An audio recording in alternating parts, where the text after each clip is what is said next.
Hello students, इस video में हम पढ़ेंगे टाइप्स ऑफ ऑपरेटिंग सिस्टम। तो ऑपरेटिंग सिस्टम को उनकी प्रोसेसिंग की जो कैपेबिलिटी होती है उसके हिसाब से डिवाइड किया गया है। तो उसमें फर्स्ट आता है हमारा सिंगल यूज़र और सिंगल टास्क ऑपरेटिंग सिस्टम। ये क्या होता है? सिंगल यूज़र, इसमें सिर्फ एक ही कंप्यूटर होता है और उस पर एक ही पर्सन काम कर सकता है, एक ही टास्क हो सकता है उस पर। ऑपरेटिंग सिस्टम जो पीसी के लिए होते हैं, पर्सनल कंप्यूटर के लिए, वो सिंगल यूज़र ओएस सिस्टम होता है उनमें। जो सिंगल यूज़र होता है वो सिंपल ऑपरेटिंग सिस्टम होते हैं। जो सिंगल यूज़र ओएस होते हैं ये क्या करते हैं, सिर्फ एक ही यूज़र को सपोर्ट करते हैं, उससे ज़्यादा को नहीं करते। और जो एमएस डोस है वो हमारा इसका एग्जाम्पल है। ठीक है, ये एक टाइम पे ओनली वन वर्क कर सकते हैं, एक ही टास्क कंप्लीट कर सकते हैं। तो अब चलिए सेकंड देखते हैं। सेकंड है हमारे पास मल्टी यूज़र ऑपरेटिंग सिस्टम। ये फर्स्ट वाला क्या था हमारे पास? सिंगल यूज़र, नाम से पता चल रहा था एक ही यूज़र उस पर काम कर सकता है। अब इसमें क्या पता चल रहा है? मल्टी यूज़र, दैट मीन्स एक टाइम पे बहुत सारे यूज़र्स भी इसको ऑपरेट कर सकते हैं। इसको कहाँ यूज़ करते हैं? मिनी कंप्यूटर्स और मेन फ्रेम कंप्यूटर्स में हम यूज़ करते हैं, जिसमें हमें क्या करना होता है, सेम डेटा और जो एप्लीकेशंस हैं वो सेम बहुत सारे यूजर्स के को जब चाहिए होती है तब हम मल्टी यूज़र ओएस को यूज़ करते हैं। जो यूज़र्स हैं वो कम्युनिकेट भी कर सकते हैं एक मल्टी यूज़र ओएस में एक दूसरे के साथ। और इसके मेनली एग्जांपल्स क्या है हमारे पास? लिनक्स एंड यूनिक्स, ये है मल्टी यूज़र ऑपरेटिंग सिस्टम के एग्जांपल्स। अब नेक्स्ट पे चलते हैं, multi processing operating system. Multi processing operating system हमारे पास है, जैसे कि नाम से पता चल रहा है, प्रोसेस मतलब कि प्रोसेसिंग होगी उसमें। मल्टी मीन्स बहुत, एक से ज़्यादा। तो इसमें क्या होगा, दो या दो से ज़्यादा प्रोसेसर्स एक साथ काम करेंगे। पहले क्या था हमारे पास, एक प्रोसेसर होता है, पर अब इसमें क्या है, मल्टी प्रोसेसिंग। इससे क्या होगा, हम एक साथ पैरेलल में काम कर सकेंगे, इसीलिए इसको क्या बोलते हैं, पैरेलल प्रोसेसिंग भी बोलते हैं। जो हर एक प्रोसेसर है वो अपना अपना काम ले लेगा और वो अपने उस काम को, टास्क को कंप्लीट करेगा। वो एक अपना टास्क कंप्लीट होते ही नेक्स्ट ले लेगा और सारे टास्क ऐसे ही पैरेलल में चलते रहेंगे और हमारा काम बहुत ही फास्ट हो जाएगा। इससे हमारे कंप्यूटर की जो स्पीड है वो बहुत ही ज़्यादा इंक्रीज हो जाती है। और इसके मेनली एग्जांपल्स क्या है हमारे पास? लिनक्स, यूनिक्स, विंडोज 7, ये सारे हैं हमारे पास मल्टी प्रोसेसिंग ऑपरेटिंग सिस्टम के एग्जांपल। नेक्स्ट है हमारे पास टाइम शेयरिंग ऑपरेटिंग सिस्टम। जैसे नाम से क्या पता चल रहा है, टाइम शेयर, इसमें ये टाइम को शेयर कर रहा है।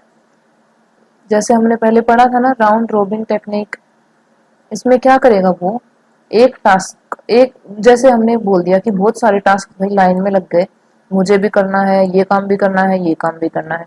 अब कंप्यूटर क्या करेगा कि भाई मैं क्या करूँगा, पहले थोड़ा टाइम इसको दूंगा, अगर उसमें ये कंप्लीट हो गया तो ठीक है, नहीं तो मैं नेक्स्ट पे चला जाऊंगा, फिर उतना ही टाइम नेक्स्ट के पास रहूंगा, फिर हुआ तो ठीक है, नहीं तो फिर उससे अगले वाले पे चले जाएंगे। फिर ये जब सारे टास्क ऐसे ही कंप्लीट हो जाएंगे तो ये वापस से ऐसे ही आएगा। तो इसको क्या बोलते हैं, राउंड रोबिन टेक्निक। इससे, और ये इतनी फास्ट होता है कि हमें पता भी नहीं चलता कि हम वेट कर रहे हैं या हमारे दूसरा टास्क हो रहा है, ये बहुत ही फास्ट होता है। इसमें टाइम को डिवाइड कर दिया जाता है अलग अलग टास्क के बीच में, और इसी को हम बोलते हैं टाइम शेयरिंग। इसमें प्रोसेसर क्या करता है, स्विच करता रहता है बहुत सारी प्रोसेस के बीच में, मीन्स चेंज होता रहता है। जब उसका टाइम ओवर हो जाता है एक टास्क का तो वो उसको वेटिंग में करके नेक्स्ट पे चला जाता है। जो the system switch rapidly from one user to another, वो एक से दूसरे के पास चला जाता है, बट फिर भी उन्हें क्या फील, वो एक से दूसरे के पास चला जाता है बट फिर भी उन्हें यही लगता है कि उन सीपीयू बस उनका ही काम कर रहा है, क्योंकि ये बहुत ही फास्ट होता है। ये वर्चुअल मेमोरी का भी यूज करता है। जैसे कि हम क्या कर रहे हैं, म्यूजिक सुन रहे हैं और हम कुछ लिख टाइपिंग भी कर रहे हैं, तो ये सब किसमें होगा, हमारा टाइम शेयरिंग के उससे होता है ये, कि टाइम को शेयर कर रहे हैं। ठीक है, टाइम शेयरिंग जो है वो हमारी सिंगल यूज़र भी हो सकती है और मल्टी यूज़र भी हो सकती है। जो विंडोज़ 95 और उसके बाद के जो भी वर्जन्स हैं वो सब हमारे मल्टीटास्किंग ऑपरेटिंग सिस्टम के एग्जांपल्स हैं। सो नेक्स्ट है हमारे पास real time operating systems. Real time operating system क्या है हमारा? Multitasking operating system real time, जैसे नाम से पता चल रहा है कि ये काम करेगा हमारा कैसे, रियल जो अभी टाइम चल रहा है उसके हिसाब से काम करेगा। ठीक है, इसको एक डेडलाइन होती है, जैसे ये यूज होता है हमारा जैसे रोबोटिक्स में। इसमें क्या होता है कि एक डेडलाइन होती है कि ये काम इससे पहले पहले फिनिश करना है या इस टाइम पे करना है, तो उसी टाइम पे करना है, टाइम के हिसाब से। ठीक है, अगर ये काम को सही फिनिश कर देता है तो ये अच्छा होता है। अगर ये सही से फिनिश नहीं करता उस टाइम के अंदर तो इसको बोलते हैं डेडलाइन ओवररन। अगर डेडलाइन उसकी ओवररन होगी तो उसके लिए अच्छा नहीं होगा। ठीक है, उसकी एफिशिएंसी फिर अच्छी नहीं होगी। अब तुम ये सोच रहे होगे कि इसका यूज कहाँ होता है? इसका यूज होता है एयर ट्रैफिक कंट्रोल। जैसे कि एरोप्लेन आ रही है तो वो क्या है कि वो 5 मिनट पहले वहां थी, तो क्या वो अभी भी वहीं पे होगी? तो उसको रियल टाइम से कनेक्ट करना होता है कि वो अब कहाँ है, फिर कहाँ है, और टिकट्स बुकिंग ये सब जो भी हैं ये हमारे रियल टाइम ऑपरेटिंग सिस्टम्स हैं। और जैसे मल्टीमीडिया, मीडिया भी कैसे काम करता है? जो रियल में न्यूज़ होती हैं वो टाइम टू टाइम चलती रहती हैं। ओके, तो अब नेक्स्ट है हमारा distributed operating system. Distribute distribute क्या होता है? बांटना। तो इसमें क्या हो गया कि जो नेटवर्क है इसमें होता है कि जो भी डेटा है हमारे पास वो डेटा बहुत सारी लोकेशंस पे स्टोर होता है, एक जगह पे स्टोर ना होके वो बहुत सारे प्रोसेसर में स्टोर होता है, बहुत सारे लोकेशंस पे स्टोर होता है। ठीक है, और ये क्या करते हैं अपने डेटा फाइल्स को शेयर भी करते हैं एक मशीन से दूसरी मशीन में। इसमें हम डेटा को ऐड भी कर सकते हैं और रिमूव भी कर सकते हैं, और जो सारे इनपुट आउटपुट डिवाइसेस से एक्सेस कर सकते हैं। और यूजर को यही लगता है कि उसका डेटा उसके पास ही है, उसके वर्क स्टेशन पे ही है। और इसका यूज कैसे होता है, मत इसको यूज क्यों करते हैं हम? इसको वो यूज करते हैं जिनका भाई बड़ी बड़ी कंपनीज जो होती हैं उनका क्या होता है कि अगर गलती से भी अगर डेटा एक बार इरेज हो गया तो क्या होगा, फिर दोबारा कहाँ से लाएंगे? तो वो इसलिए डिस्ट्रीब्यूटेड ऑपरेटिंग सिस्टम यूज करते हैं ताकि जो इसमें डेटा रखा हुआ है वो दूसरे में भी रखा हुआ है। अगर एक सिस्टम खराब हो गया तो वो हमें दूसरे सिस्टम में मिल जाएगा वो डेटा। तो अगर एक सिस्टम फेल हो जाए तो हमें दोबारा इजीली डेटा मिल जाए, इसलिए हम डिस्ट्रीब्यूटेड ऑपरेटिंग सिस्टम यूज करते हैं। अब नेक्स्ट है हमारे पास इंटरएक्टिव ऑपरेटिंग सिस्टम। इंटरएक्ट करना क्या होता है? मीन्स बातचीत करना या ऐसे कुछ। तो ये क्या होगा? ये ऑपरेटिंग सिस्टम होता है जो प्रोवाइड करता है ग्राफिक यूजर इंटरफेस।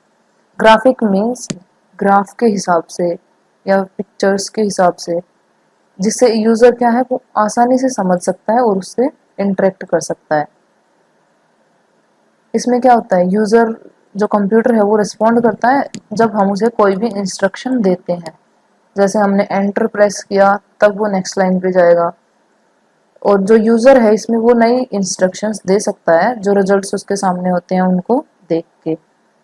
अब इंटरेक्टिव क्या होता है? इंटरेक्टिव लैंग्वेज हमारी होती है पाइथन, जो कि हम आगे पढ़ेंगे।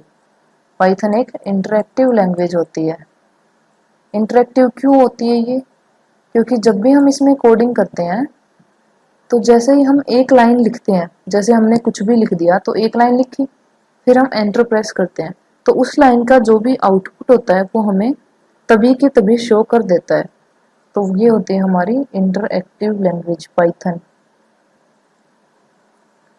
एग्जाम के बेसिस पे अगर हम देखें तो हमारे लिए ज़्यादा इम्पोर्टेंट होते हैं कि ऑपरेटिंग सिस्टम के कितने टाइप्स हैं। जो ये कॉमनली यूज्ड ऑपरेटिंग सिस्टम हैं ये मेनली इतने इम्पोर्टेंट नहीं होते, बट फिर भी हम एक बार देख लेते हैं कॉमनली यूज जो भी ऑपरेटिंग सिस्टम्स हैं उनको। तो फर्स्ट आता है हमारे पास विंडोज़। विंडोज़ तो सबने सुना होगा, बहुत सारे ने इस पे काम भी किया होगा। फर्स्ट टाइम पे माइक्रोसॉफ्ट लॉन्च की थी, माइक्रोसॉफ्ट ने लॉन्च किया था विंडोज़ 1.0। कब लॉन्च किया था ये? 1985 में और विंडोज़ तो जैसे मैंने बताया कि पूरे वर्ल्ड पे एक सॉफ्ट रूल कर रही हैं, राज कर ही रही हैं सॉफ्टवेयर मार्केट में, क्योंकि मेनली इसी को यूज़ करते हैं। ये क्या है, एक GUI means graphic user interface. इसमें हम पिक्चर देख के फिर उस पर क्लिक करते हैं, और इसके बहुत सारे वर्जन्स भी आते हैं, जैसे कि विंडोज़ 95, विंडोज़ 98, और अभी जो लेटेस्ट वर्जन है वो विंडोज़ 10 है। ठीक है, विंडोज़ 10। अब नेक्स्ट आता है हमारे पास लिनक्स। ये क्या है, एक फ्री और ओपन सॉफ्टवेयर है। फ्री और ओपन सॉफ्टवेयर का क्या मतलब है, ये इसको कोई भी फ्री में यूज कर सकता है, और इसका सोर्स कोड भी हमें मिल सकता है कहाँ पे, www.linux.org। ठीक है, ये बहुत ही पॉपुलर ऑपरेटिंग सिस्टम है, बहुत सारी कंपनी इसे सपोर्ट करती हैं। अब नेक्स्ट आता है हमारे पास BOSS. BOSS means Bharat operating system solutions. ये एक इंडियन डिस्ट्रीब्यूशन है, किसका, GNU लिनक्स का। ठीक है, ये क्या कंसिस्ट करता है, operating system kernel, office application suit, भारतीय OO, internet browser, multimedia applications और फाइल शेयरिंग। नेक्स्ट आता है हमारे पास यूनिक्स। यूनिक्स क्या है, एक मल्टीटास्क मीन्स बहुत सारे काम को एक साथ कर सकता है। मल्टी यूज़र, बहुत सारे यूज़र भी ऑपरेट कर सकते हैं। ये डेवलप कहाँ हुई थी, 1969 में बेल लैब्स में ये डेवलप हुई थी। ये क्या था, first one of the first, मतलब जो पहले डेवलप हुए थे उनमें से एक था ये। इसकी, और वो भी कौन सा था, ये high level language. High level language का मतलब होता है जो यूजर को इजीली समझ में आ जाए। और वो लैंग्वेज कौन सी थी जिसमें ये बना था, उसका नाम था सी। ये पोर्टेबल था, फ्लेक्सिबल था, और इसकी पावर भी अच्छी थी। तो इसको बहुत सारे नेटवर्क एनवायरनमेंट यूज करने लगे।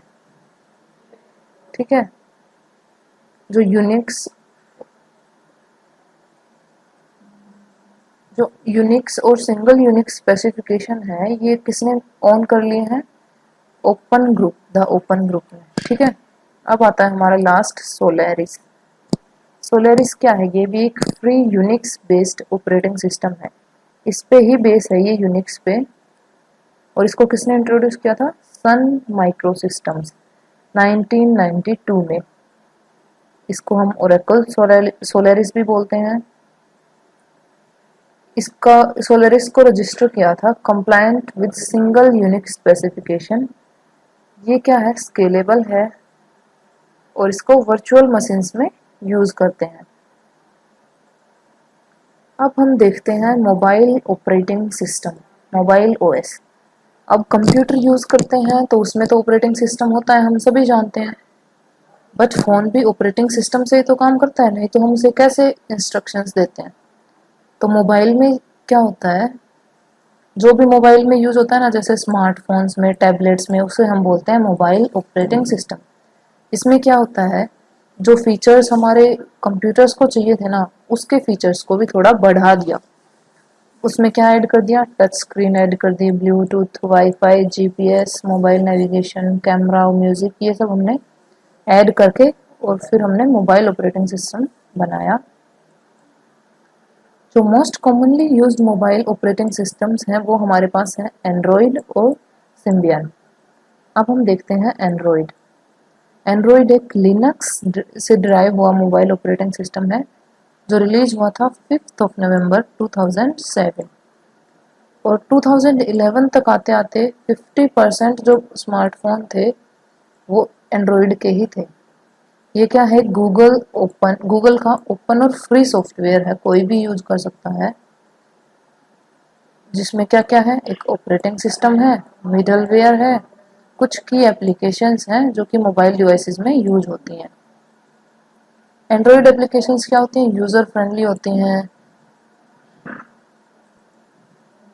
इसके बहुत सारे हमारे पास क्या है, वर्जन भी आ चुके हैं एंड्रॉयड के, 1.0, 1.5, और अभी लेटेस्ट हमारे पास कौन सा चल रहा है, एंड्रॉयड 10। ठीक है, एंड्रॉयड 10 जो है वो अभी लेटेस्ट वर्जन है, और एंड्रॉयड क्या करता है, उसके जो भी नाम होते हैं ना वो उनको किस पे रखता है, डेजर्ट, मिठाई जैसे नाम देता है उनके, जैसे कि cupcake, honeycomb, ice cream, sandwich, jelly bean. Okay, so next हम देखते हैं Symbian. This mobile OS by Nokia, ये मोबाइल जो है ओएस बाय नोकिया ने डिज़ाइन किया था, नोकिया ने, बट अभी इसको मेंटेन कौन करता है, एक्सेंचर। ठीक है, ये क्या करता है, high level of functional integration offer करता है किसके बीच में, कम्युनिकेशन और personal information. It has an integrate, इसके पास एक मेल बॉक्स होता है इंटीग्रेटेड, और जो भी ऑल गूगल एप्लीकेशंस हैं उनको ये सपोर्ट करता है स्मार्टफोन में इजीली।